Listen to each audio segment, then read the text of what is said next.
welcome back to another episode of the Executive Code Podcast. I was just having a conversation with Nicole just before we pressed the record button. And for those of you that maybe perhaps just new to the podcast, we thought we might give a little bit of an introduction of who Nicole is. You may know who I am based on the website if you've landed on our website, paulwilliamdavis.com. But let me talk a little bit about what Nicole is and who Nicole is in relation to the podcast. But also what has happened in the last couple of weeks is that Nicole has done a glider experience. Now, I did a glider experience many, many years ago, and it's an absolutely amazing experience. So let's talk to Nicole in relation to what was her glider experience about, or what was it like. So Nicole, just give us a brief introduction as regards who you are and what it is that you're doing, and tell us a little bit about your recent experience. Thanks, Paul. So for those of you who don't know who I am, I've been a pilot. I've been flying since I was 17. And so I've been flying for more than 10 years. So I'm just about ready to head to the regional airlines here in the US in a couple of months, actually. Finally starting to fly the bigger jets, I guess, even though they're still pretty small. And so really excited for that, and very excited to start training and getting qualified on that.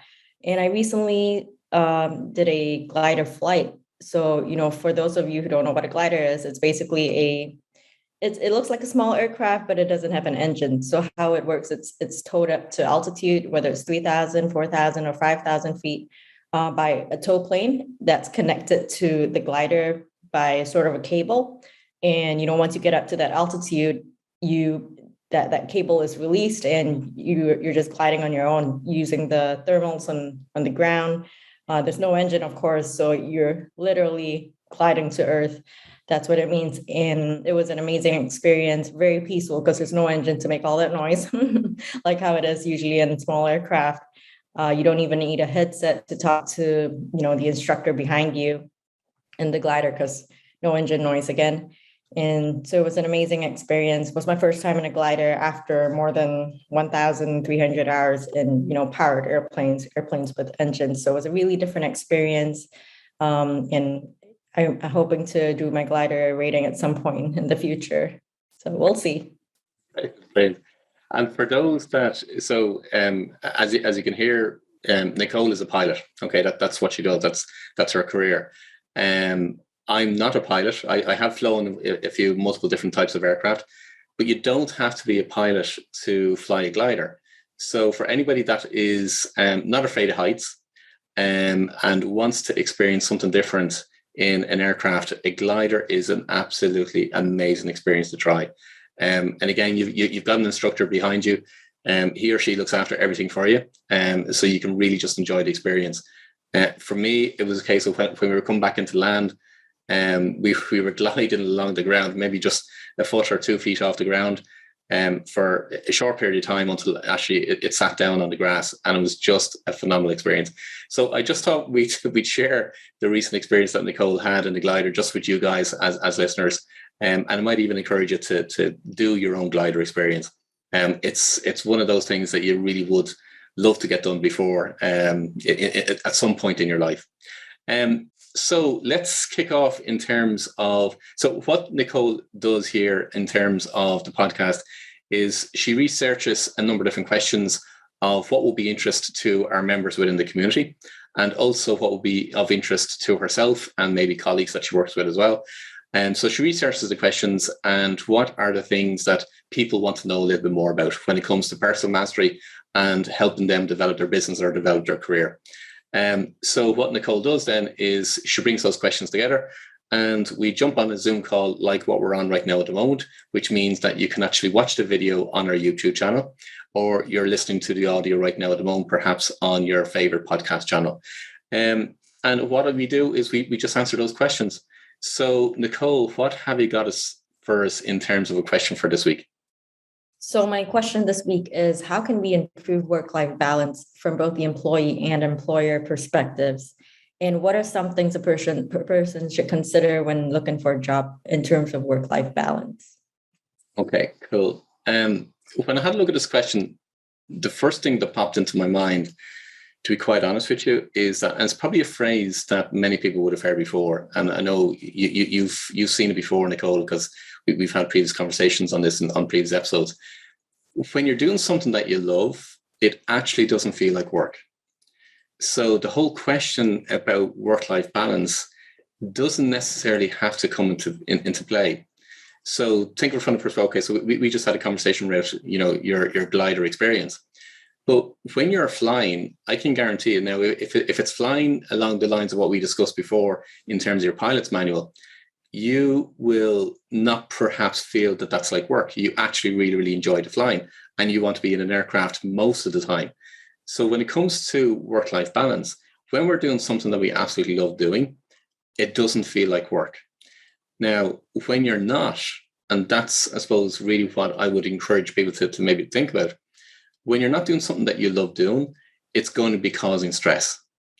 If it's something that and this is whether you're in business or whether you're in a career, if you're getting that uncomfortable feeling that there's that need or desire to have a work-life balance, or you're not enjoying the work that you're doing, bottom line is you're not doing what you're supposed to be doing. And from the language I use, you're not on your purpose. So what it's going to cause is going to cause stress.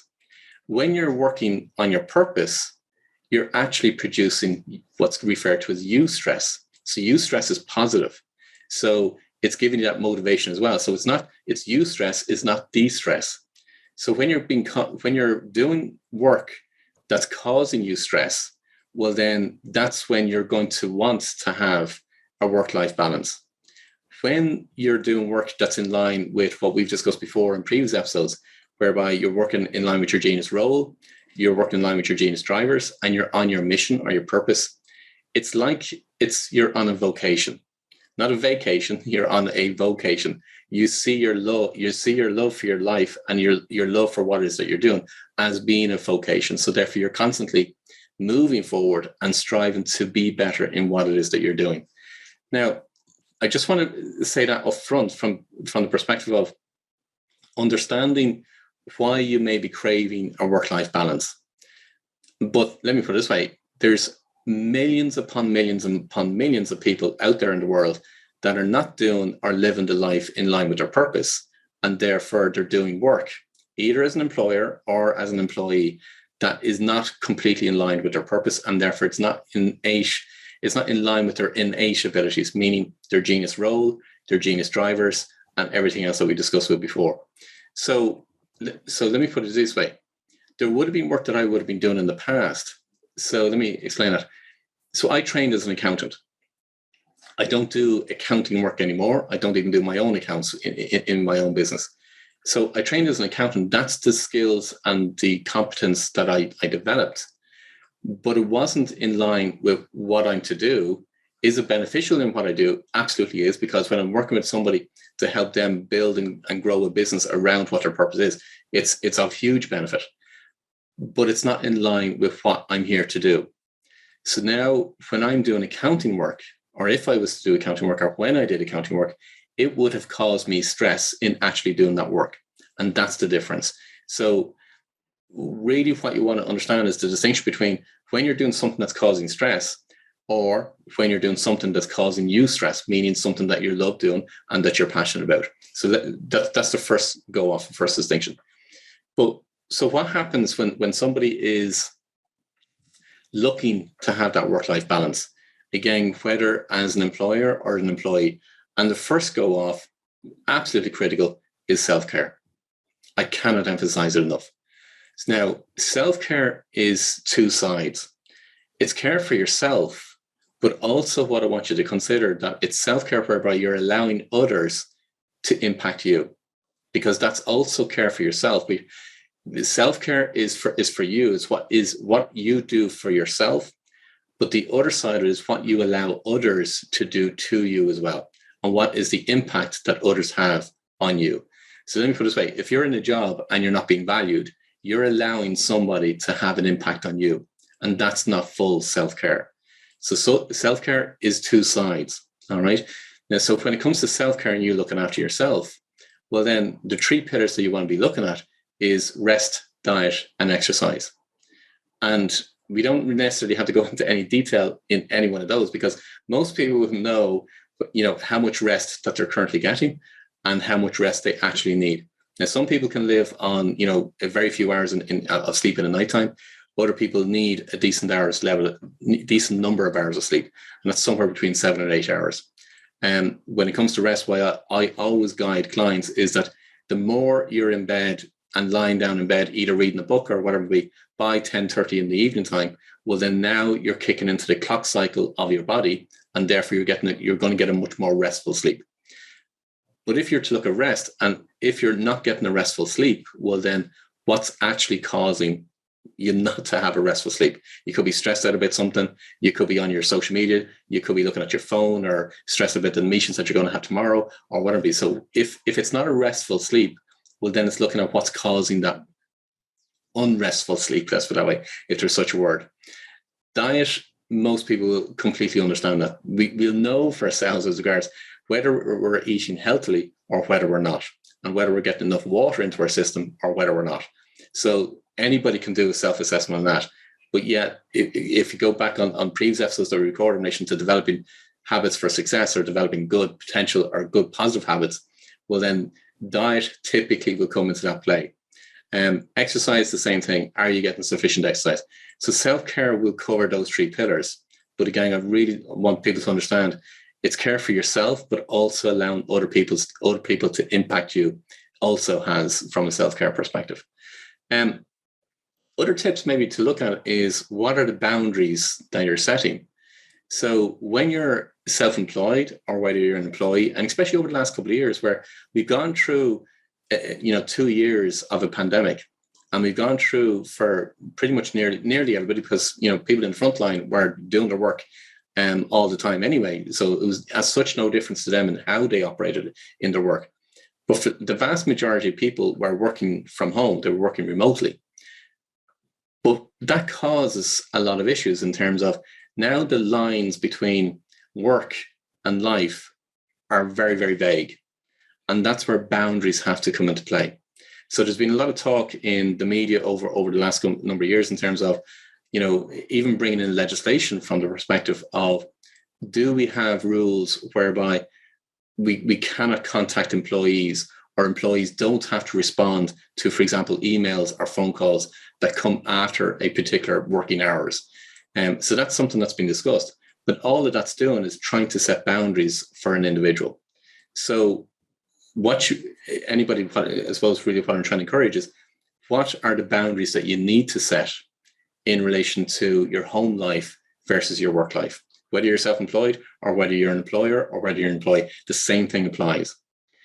The other thing that I would encourage people to do is start looking at me time. Now, I call me time, it's just time for yourself. Does it feed into self-care? Yeah, it absolutely does. But this is where you can be doing other activities that necessarily wouldn't fall in under self-care. So let me explain that. When I'm talking about time zoning and you're working at your diary and you're saying, okay, so what are my zones in the week, and what are the activities that I want to do in the week? We discussed this on a previous episode, whereby there's 4 zones that I will typically recommend to clients. One is business development, one is client delivery, one is administration, and the most critical piece at the very part of it is me time. Now, me time is when you're doing activities that you absolutely love to do. Now, if you go back to what I started off with, if the work that you're doing is what you absolutely love to do, well, then you need less me time to an extent, but it's also from the point of view of, you'll do other activities that you're passionate about. So you know, from if you've listened to my previous episodes, whereby I talk about passion very different. So what you're passionate about is very different to what your purpose is. So as what we opened this conversation about, which was flying, I'm passionate about trying every different type of flying, as in different type of aircraft and different types of experience in flight. I'm passionate about horse riding. I'm passionate about taking hill walking. So I'm passionate about a lot of different things. So, but there are activities that you can bring into as part of your me time. So it's looking at how does your diary look like on a weekly basis, and what's the me time that you're having just purely for yourself, not with other people, because otherwise then they're impacting you, they're impacting your energy, and you're trying to, for one better word, you're diluting the experience that you can possibly get from me time. Me time is purely just for you and is purely just concentrated, doing activities that you love to do. And for some people that could be shopping, which is fine, but it's whatever the activity is for you.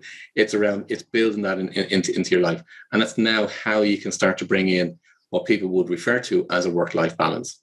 We discussed actually on a previous episode about forming new habits. So what's the habits that you want to create? And that's also from the perspective of habits for success, or what are the healthy habits that you want to create.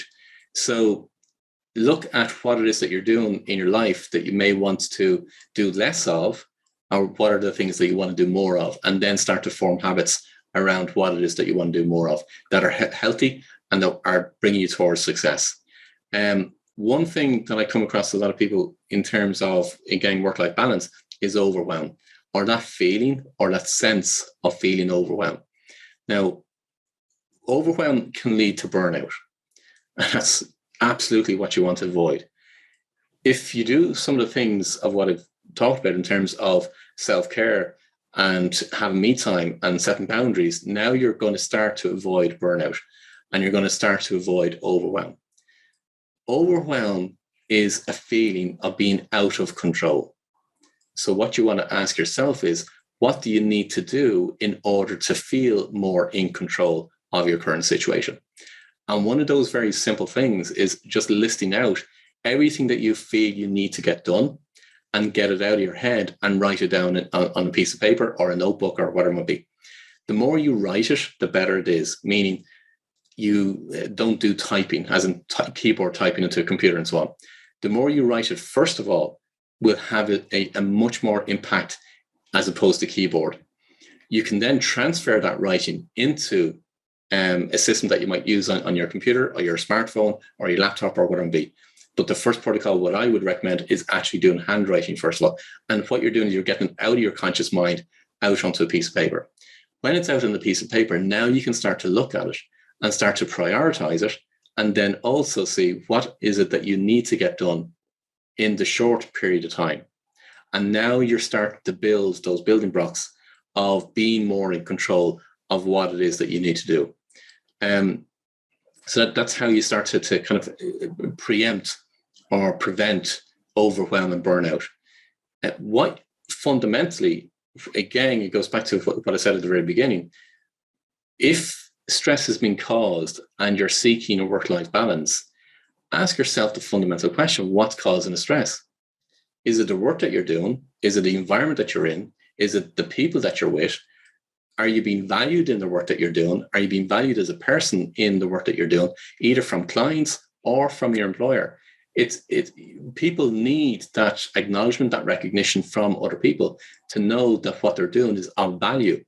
So it's not to build into your self-worth. That's a separate thing altogether. It's more from the point of view of that you're being of service, and what your service is of value, whether it be as an employer, an employee, or to clients and so on, or to customers. So fundamentally ask yourself the question: what's actually causing you distress? And then that's going to lead into, okay, so what needs to change in your life? Now, I can talk about what employers need to look forward to as terms of what does the work environment look like in the future. I can certainly answer questions along those lines. But they're just maybe just some of the areas that I would actually touch on first of all, in order for somebody that was looking to try and have a work-life balance. So you mentioned earlier about allowing others to impact you, with the example of not getting the recognition you deserve at work.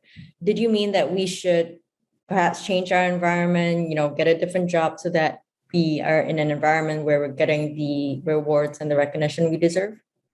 Where you're being valued. Yeah.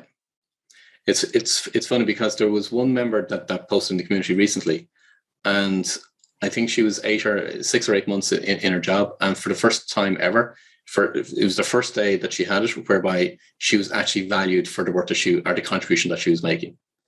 That took 8 months, 6 months or 8 months. I can't remember just off the top of my head. What you want to understand is, let me put this way. Employers aren't going to like this statement because employers are trying to hang on to staff, but employers have a lot to learn from it as well. If somebody's not being valued as an employee within the company, why would they stay? So if you're an employer, well, then what are you doing to recognize and to value the employees that you have within the company? If you're an employee, why would you stay in a company where you're not being recognized, you're not being valued? So yeah, where it's the case, to answer your question, Nicole, if you're allowing other people to impact on you, well, then that's a prime case from the perspective of it's your whole environment that you're in, the work that you're doing, the environment that you're in, the people that you're with. Are they causing you stress that are around you? Are you being recognized or not acknowledged or being valued within the company that you're working with it, or for that matter, with the clients that you're working with? So you're in complete control of everything in your life, complete control. Now, some people are going to react to that. I know that, absolutely. But that's where they're actually passing over the control to somebody else. Because somebody will say, well, I can't go to another job. I can't get another job. I can't do X, Y, and Z. I have to stay in the job. But that's where you're now literally handing the power over to somebody else, as opposed to looking at it from a completely different side altogether and saying, well, how can I? And how can I move? How can I seek out another employment? How can I seek a role or a job in something that I actually really would enjoy doing? That's absolutely, completely and utterly within your control. Don't allow circumstances to control what it is that you have in life. Yeah, and a job is so much more than a paycheck. It affects, your physical and your mental health and a lot of your life, really. So I think the point is to, when you're looking for a job, find one that's in line with your purpose and your genius drivers. Absolutely is. Yeah, absolutely is. What employers need to be looking out for, because I'm having a lot of these conversations with different companies and different employers from the perspective of, what's the culture that they need to develop within the company. And some of the things that they want to start to look out for is that, and again, is it part because of the subject matter that I do? Yes, but I'm also seeing a massive, massive, massive shift. And, we refer to the Great Resignation in the US that happened over the last 2 years. This is the shift that's happening. And that shift is people are looking for more purpose and meaning in the work that they're doing. So if you as an employer are not providing purpose and meaning in the work that your employees are doing, they will move.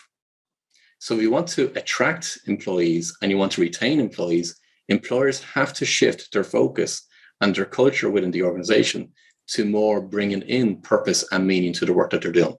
Now, most employers are going to be screaming at the radio or screaming at their podcast, smartphone, or whatever it is that they're listening to right now at the moment, saying, how on earth can I bring purpose and meaning into my business? You can do it. You can absolutely do it, because it's all about what it is that you're doing and the impact that you want to make, as whether you're an accountant, an engineer, an architect, a manufacturing of widgets, whatever it might be. You can bring purpose and meaning into your employment for your employees. The next thing that you want to start looking at is what the big shifts that you're going to see, and it's already started anyway. The big shifts that you're going to see is people want to be individuals, but they want to be inclusive. So what do we mean by that? People no longer want to be seen as being just a cog in a wheel. They don't want to be wearing the exact same suit, for one better word. I'm just using that as an analogy. They don't want to be all to be the same as everybody else in the company. They want to be individuals within the company, coming with their abilities to the company, the value that they can bring to the company. So you've really got to look at it from the perspective, how can you bring individuality and uniqueness into a company and allow the individuals to be their uniqueness and their individuality, but also be inclusive within the company. This isn't at all about, you'll see it as part of some of the things that are coming through, but that's just part of it in a sense of what's referred to as diversity and inclusivity. So that's one aspect of it. But there's a fundamental part which people aren't actually seeing this right now at the moment, but it is actually going to happen, is the individual within the company. It's not just a minority within the company, it's each individual being seen as an individual and being able to express themselves as an individual. When I'm working with companies, I'm looking at the culture within the company. What I'm doing is I'm identifying the genius drivers within each individual, identifying what is their genius role for that individual, and then aligning those genius drivers and the individual purpose of the individual to the overall purpose of the company. and they're making sure that the role that they're fulfilling is in line with their genius role. That's individuality. And that's what people are going to be looking for and demanding more so as we roll forward in the years to come. So is it a prediction to some extent? It is a prediction. I'm already seeing parts of it already coming through. But as an employer, if you want to future-proof your company, that's what you need to start looking at. So therefore, how can you make people being inclusive while being individual within the company? We discussed on one of the episodes, Nicole, whereby I can't remember which episode it was now, but I think it was soon after January, whereby I talked about the term I prefer to use is mental fitness. And it's funny because it correlates with something that we just discussed earlier on, which is self-care. Employers are trying to address some of the self-care elements for employees, and they're also trying to address some of what they would refer to as mental health for employees, but they're not getting to the root of the issue. And I said on a previous episode, what people would classify as mental health, call it mental health, call it depression, call it suicide ideation, whatever you want to call it, it is going to explode over the next number of years, not in a good way. So employers have to have, for one better word, plans in place in order to deal with the mental fitness of their employees within the company. And if there's no programs to properly help from a mental fitness perspective, you're going to have a lot of other issues as a company with your staff. So I cannot encourage that enough in relation to, and I don't mean mental fitness and building mental fitness is not just from the point of view of, well, let's introduce meditation, or let's introduce healthy eating, or let's introduce some kind of well-being program within the company. All that's doing is literally chipping at the iceberg. There is so much more work that needs to be done for employees within the company in order for them to feel full mental fitness. And the more mental fit that they are and the more resilient that they are, just as much as for an employer as well, well, then the more productive and ultimately the more profits you're going to make anyway. So it's in the company's interest to make sure that they do have a proper program in place. The other thing that you're going to see is that people want to become their whole self to the company, but they want to be real. What you'll see coming through in the generations right now at the moment, it's nothing about trying to hide behind masks. And you're going to see this coming over the next decade or so, whereby it's removing those masks and being real within the company. So if you're not allowing that realness and that rawness to come within the company, it has to be embedded within your culture. If you're not allowing that within your company, well, then now you're going to have a real challenge going forward in your company. What we're seeing right now at the moment come true anyway, and I've said this so many years ago, I can't remember, probably 5 or 6 years ago, whereby there is going to be demand for more flexibility in work. What happened in pandemic was absolutely accelerated all of that, because now we removed all the excuses from employers to employees to say, okay, we cannot do remote working. We don't have the technology to do it. We don't have the ability to do it. But what the last 2 years has done and proven is that it can be done in a lot of circumstances. I'm not saying all circumstances, it can be done in a lot of circumstances. That's going to accelerate an awful lot more over the next number of years, and it's going to increase an awful lot more. So as employers, if they're trying to fight against it and go back to the way things were and not bring flexibility and a situation where it's life over work, well, then they are absolutely going to have and face huge challenges with both retaining existing staff and also attracting new, really good quality staff to their companies. So they're just some of the things, perhaps maybe that just to plant a few seeds for people in relation to what the landscape is going to look like over the next number of years when it comes to employer. And it's so relevant to the question you're asking in terms of looking for a work-life balance. It's all of those coming into play. And therefore, how do we need to evolve as a business and for the culture within for our employees in an organization or in a company for the next number of years? Because those plans, they could take a good while to actually implement, no matter what company you're talking about, whether you're a small micro company up to a large organization, those plans take time for that culture to change within a company. I've seen more people talk about taking mental health days, which can be on an individual level or where the whole company is shut down and there's no communication, no emails or calls, so that everyone can have a real break from work. Because with technology, even when you're on vacation, the office can still reach you. Or even if they don't, it's very tempting to read your work emails to see what you're missing out on. Yeah, a lot of that is coming true. The unfortunate thing about it is that it is, no disrespect, but it's just putting a sticky plaster on it. It's not it's really temporary effect. Yeah, it's a temporary effect. It's not dealing with the real issues. What people need to start thinking about, and I would love to have real conversation on this one, because people know my background, they know how much I'm into this particular subject matter and so on. People need to start addressing fear, shame, and guilt. Until such times employers, from a mental fitness perspective, start to tackle and implement programs into their companies that's tackling fear, shame, and guilt, well, then they're not going to tackle what they would refer to as mental health issues. What I prefer to use, the terminology, is mental fitness. So fear, shame, and guilt would show up in any individual. Everybody will actually experience it. But when that starts to culminate and come together in, for one better word, a perfect storm, now you got significant issues with an individual within the company, whether it be as an employer or as an employee within the company. And that's what has to be addressed within a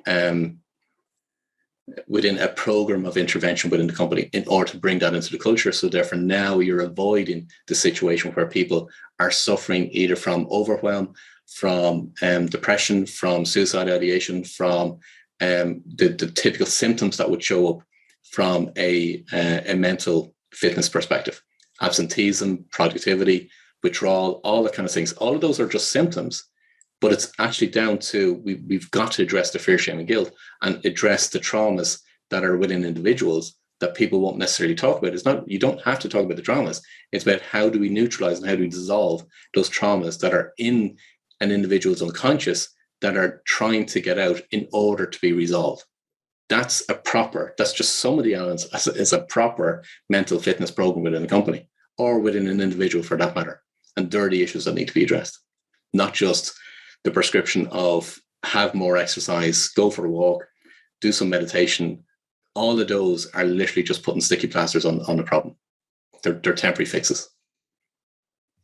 Sorry to be a bit passionate about this, but it's a subject matter that's so close to my heart, because unfortunately, I see so many people, and I have people coming to me that are in just such dire circumstances from that perspective. My own prediction is that it's literally just going to explode over the next number of years, unfortunately. Yeah. So people need to get their heads around it. Excuse the pun. I think our listeners now know what to do when looking for a job or a change from a job they're feeling burnt out in. Yeah, absolutely. Perfect. Brilliant. Thanks, Nicole, for that question. Covered a few different areas here in relation to just a work-life balance and what that looks like, and perhaps what you need to look like or what you need to look at in terms of a career for yourself, or where you need to go for in order to be more valued, have more self-care from that perspective, and then the kind of work that you want to be doing. So until next time, I wish you every success.